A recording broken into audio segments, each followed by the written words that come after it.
What's up, guys? Welcome to Among the Fence, my YouTube channel where I do reviews on music and albums and EPs, and we can just chill and talk about all the things that we love or hate. I am your host, Aaron, and thank you for joining me on Request Wednesday, where I do a review on one of the selections off the request board. And if you got anything you want me to review, go ahead and leave a comment below letting me know what it is, and we'll throw it up on the board and we'll get you squared away. But today we're going to be taking a look at the album I Let It In, and It Took Everything by the band Loathe. Loathe is a heavy metal, new metal band from the UK. They started about 2014. I Let It In, and It Took Everything is their second studio album. And right off the bat, I gotta say that without listening to them before and listening to this album, they are heavily influenced by Deftones and just the way their music sounds, guitar patterns and riffs, drum work, and especially vocals. The clean vocals very much take after the vocals in Deftones, but I will say that they have their own identity. It's not a straight copycat. They are quite a bit heavier. They do have some more original sounding music in there that definitely sets them apart, more or less. The album starts off with a song called Theme, which is like the intro song, and it's like this spacey sounding instrumental, which carries into the actual like first song on the album, which is Aggressive Evolution, which is a pretty cool song. I actually enjoyed this one quite a bit. It's got some basic sounding effects. It's a kind of a cool riff pattern. I just wish there was a little bit more variety to it.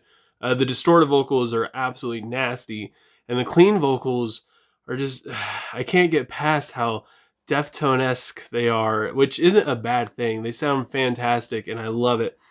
And the drums and the bass definitely carry this song the most. I feel like throughout a lot of these songs, the guitar work just it just adds more to the heaviness of the song instead of being its own thing or standing out or having any like really memorable moments. Broken Vision Rhythm is, again, it's an okay song. It's the most upbeat song on this album, I would say, and it focuses on just the busy mind and just being overwhelmed with a lot of different ideas and thoughts and a lot of just different things that we all focus on. And it's something that's become very popular in modern society. Like, I've heard people say, especially like when they're in school and college and stuff, they say things like, if I'm not stressed out, I just don't feel right, or I don't operate very well unless if I have a lot of stress on me.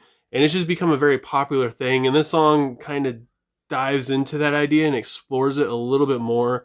And it's a fun song, but honestly, I'm not really a fan of about 90% of it. I love the instrumentation that's between all the vocal parts, but most of the vocal parts, it just kind of fell flat for me. The vocals didn't stand out quite enough for me, and the music, it just becomes not that great. It's like they just kind of died down on everything, and everything's just kind of subpar during all the vocals. But like I said, the instrumentation between each section sounds fantastic. Two-Way Mirror, which was one of the singles that was released, is a fantastic song. It focuses on the relationship of the vocalist Kadeem Francis and his dad, who they haven't really had a very good relationship, and he's talked about this in the past, and how he can finally sit down and have a real man-to-man conversation with him, and they're kind of making amends very slowly.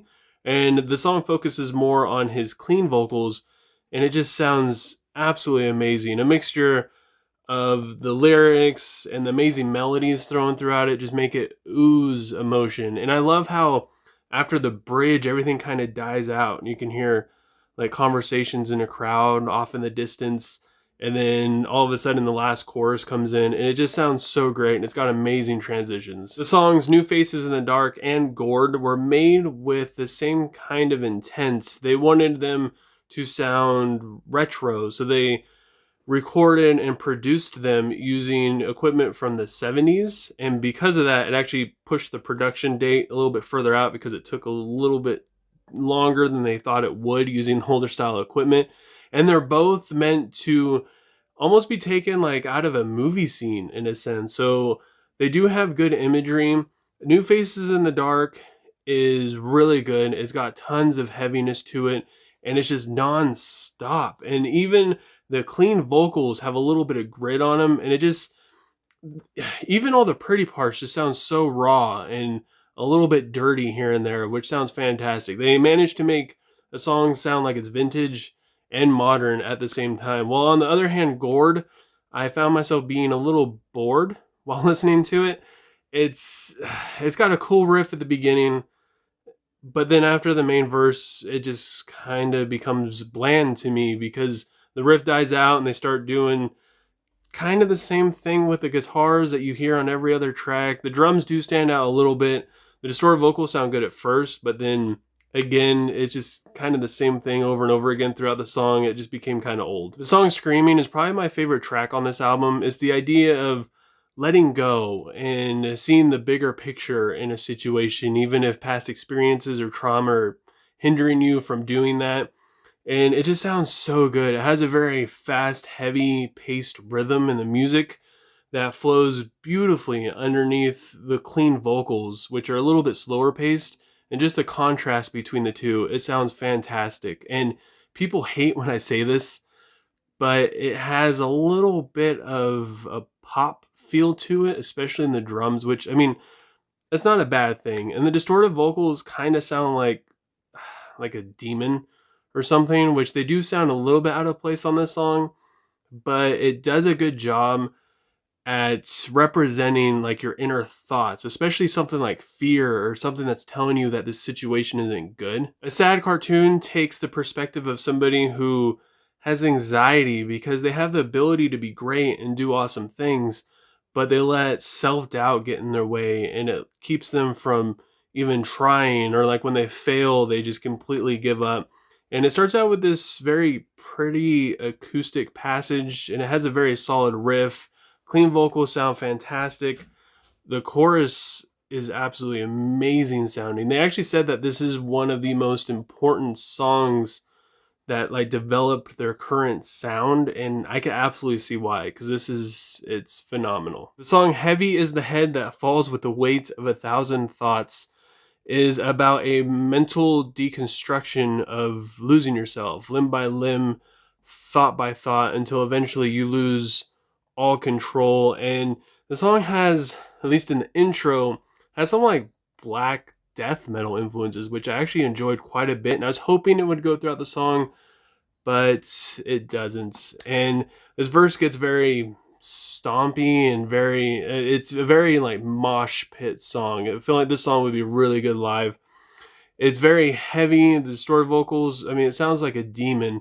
And then the song Is It Really You is about a reoccurring dream where night after night you have this dream where you're like in a crowd or there's like a lot of people passing by you, and it's the same thing every single night until eventually something changes and you hear a soft whispering voice asking, is it really you?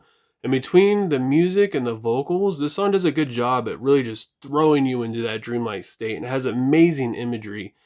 And while I do like the idea, the vocals, at least the distorted vocals in it, weren't really there for me, but the clean vocals sounded amazing. The title track and closing song, I Let It In and It Took Everything, is about the deconstruction of safety.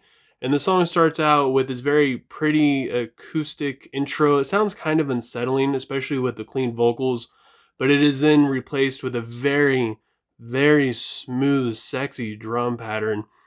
And the distorted vocals, they come in and they demand that you succumb to fear, and they sound okay. I have such a hard time with the distorted vocals on this album for some reason. And the song has tons of emotion otherwise, and it's the perfect song for this album, especially like a closing song, and the outro is perfect as well. The main issues I had with this album came in all the distortion it had, especially in the vocals. There's like this staticky effect that's thrown on the distorted vocals and the growls, and it just sounds messy all the time. Like in the first song, you're like, okay, yeah, this is cool, I like it, Aggressive Evolution sounds fantastic.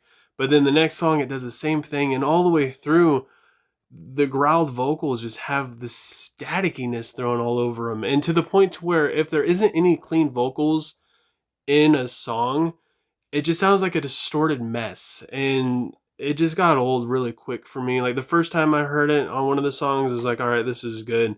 But like on the song Heavy is the Head that falls with 1,000 thoughts, it just sounded, like I said, this is just like a distorted mess, and it felt very bland and boring. And because of it, it just, the production didn't sound good. It's just, yeah, it wasn't that enjoyable. This album does have some tracks that are more interlude, instrumental kind of things thrown throughout it, and it does help break up some of the more heavier songs, like the song 141 Days, which has like a voiceover, which reminds me of something that Pink Floyd would have done, which sounds pretty cool. And then the song Red Room, which makes you think it's going to be instrumental, actually has some vocals thrown in there, and it has some of the heaviest moments on this album. And even though I kind of bash the distorted vocals, I mean, they do sound good when it's not just an entire 5-minute song of it. So with all that said, I gotta give I Let It In and It Took Everything by Loathe a 7.1 out of 10.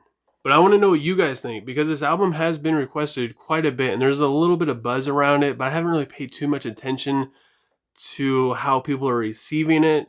So if you've listened to I Let It In and It Took Everything, go ahead and leave a comment below letting me know what you thought. If you haven't listened to it yet, give a couple songs a listen here and there, at least some of the good ones I mentioned, and maybe even some of the bad ones, and let me know what you would rate it. And if you enjoyed this review, don't forget to give it a like. If you want to see more and help support my channel, please don't forget to subscribe and click the bell icon. That way you don't miss out on any of my future uploads, especially if you leave a request. That way you don't miss out on your requested review. And with that, I hope you guys all have a good rest of your day or night whenever you happen to be seeing this. Hope you all had a great Christmas. Happy New Year's. Please stay safe. And I'll talk to you guys next time. I was trying to make it lying down.